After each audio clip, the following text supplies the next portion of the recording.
মানে, কোরআন মানে, হাদিস মানে, মানে না মানে না, কবরে বাস করবে ওইরকম মেনে গেলে। মুসলমান ঘরে ছেলেরা, নবীর উম্মতিরা, এ নওজোয়ানেরা, নবীকে যারা মেনেছে, আল্লাহকে যারা মেনেছে, কোরআন যারা মেনেছে, হাদিস যারা মেনেছে, মানাটা তাদের মানার মতো ছিল। মানতে গিয়ে মার খেতে হয়েছে, মানতে গিয়ে ঘর বাড়ি ছাড়তে হয়েছে, মানতে গিয়ে জীবনও দিতে হয়েছে, মানতে গিয়ে বাপ মাকে ছাড়তে হয়েছে, এমন তারা মেনে গিয়েছে বাবা।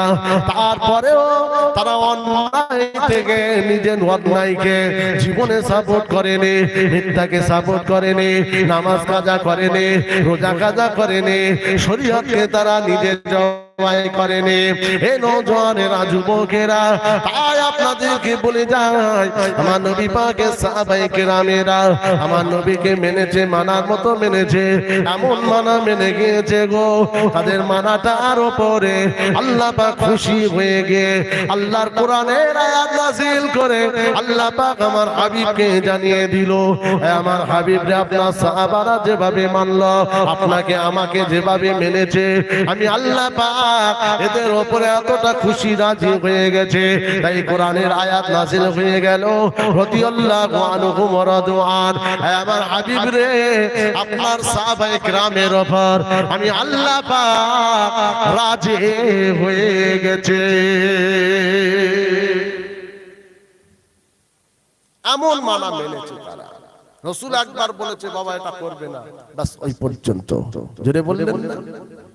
একজন গরীব সাহাবী একদিন শাম দেশে চলে গেছে মদের ব্যবসা করতে। কিসের ব্যবসা? কিসের? মদ বোঝেন তো, যেটা খেলে টলে এ মাথা ও মাথা করে। আর একটা জিনিস আছে, সেটাও বিরাট নেশা, যেটা খেলে টলে না, চোখ লাল হয়, কেউ বুঝতে পারে না। ওটার নাম কি বলেন? হ্যাঁ, যারা খায় ও তারাই জানে কিরকম লাল হয়। পুরো গাঁজা করে বসে আছে, আমি জিজ্ঞেস করছি কি গো শরীর খারাপ? বলছে হ্যাঁ আমার অ্যালার্জি। পাশে বললো পুরো পাক্কা গাঁজা করে, বুঝলে? এই 20-30 কিলোমিটার আশপাশে একটা জলসা করেছি, 28 জন কমিটির ছেলে, 17 জন গাঁজা খোর। কি খোর? গাঁজা খোর।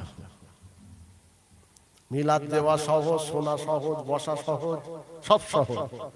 মিলাদটাকে মেনে নিজের জীবনে প্রাধান্য দিয়ে তার উপরে নিজেকে ইস্তেকামত করা ঈমানদারের জন্য পাহাড় থেকে পাহাড়, তার থেকে আরো কঠিন কঠিন কঠিন হলেও ঈমানদারকে মানতে। ঈমানদার যদি না মানে, পৃথিবীর কোন জাত তো আল্লাহকে মানে না, নবীকে মানে না, কোরআন মানে না, হাদিস মানে না, তারা তো ইসলামটাকে শেষ করবার জন্য উঠে পড়ে লেগেছে।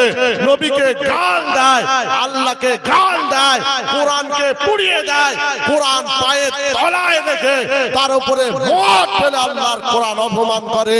পৃথিবীর কোন জাত মানে না, মাত্র তো আল্লাহকে নবীকে মানতে যদি হয় ঈমানদাররাই মানে। জোরে বলুন। আর সেই ঈমানদারের দ্বারা বেঈমানদের কাজ, ইহুদিদের কাজ, নাসারাদের কাজ, খ্রিস্টানদের কাজ, বৌদ্ধদের কাজ, সেই ঈমানদারদের দ্বারা ইসলাম জবাই হচ্ছে।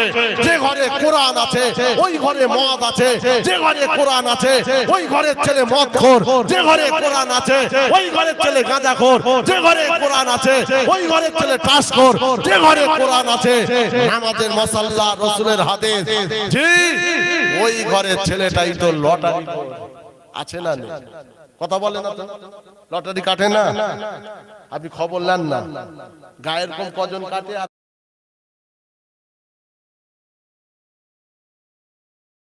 কজন কাটে? যে চাষ খেলছে 4 জন, মাথা মারছে 12 জন, পাকা দাড়ি সব। আরে তোরা ওখানে কেন গেছিস? শয়তানি মজলিসে তোরা ওখানে কেন গেলি? আবার পাশ থেকে মাথা মারছে, কার উপরে কি মারবে এরা বলে দিচ্ছে চাচা। হরিশ্বর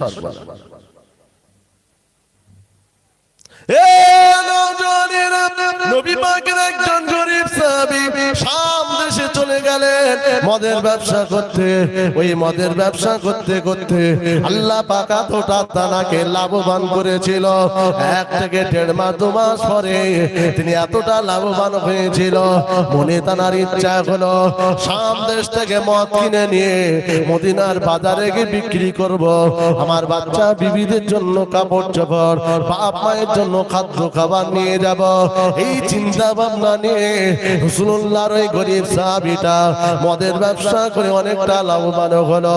সমস্ত পয়সা দিয়ে দিনে মদ কিনে ড্রামকে ড্রাম ভর্তি করে উটের পিঠে সাজিয়ে দিয়ে উটটাকে ধরে ধরে ধরে ধরে ধরে ধরে নিয়ে মদিনার দিকে রওনা দিয়েছে।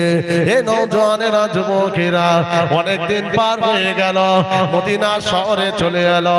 মদিনার বাজারে যেমনি ঢুকে পড়ল, মদিনার বাজারে ঢোকার পরে কানে একটা আওয়াজ আসতে লাগলো, মদ হারাম হারাম, মদ খাওয়া যেমন হারাম, মদ বিক্রি হারাম, মদ বেচা যেমন হারাম, মদ খাওয়া তেমন হারাম। রাসূলুল্লাহ সাহাবীটা কথাটা শোনার পরে অন্তরটা কেঁপে উঠল। কি কথা আমি শুনেছি, আমি যখন যাই এই আওয়াজ আমি পাই না। আজকে মদিনায় আমি চলে এলাম, একটা কাছেও কোনো পয়সা নাই, সমস্ত পয়সা দিয়ে মদ কিনে আমি মদিনার বাজারে এলাম।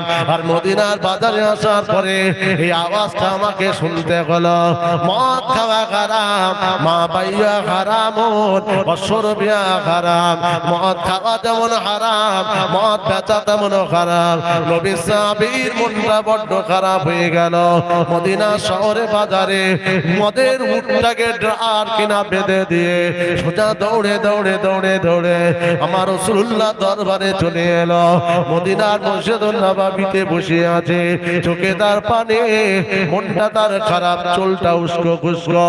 আল্লাহ নবী মদিনার মসজিদে এলেন, সাহাবী দাঁড়িয়ে গেলেন, আসসালামু আলাইকা ইয়া রাসূলুল্লাহ হাবিবাল্লাহ।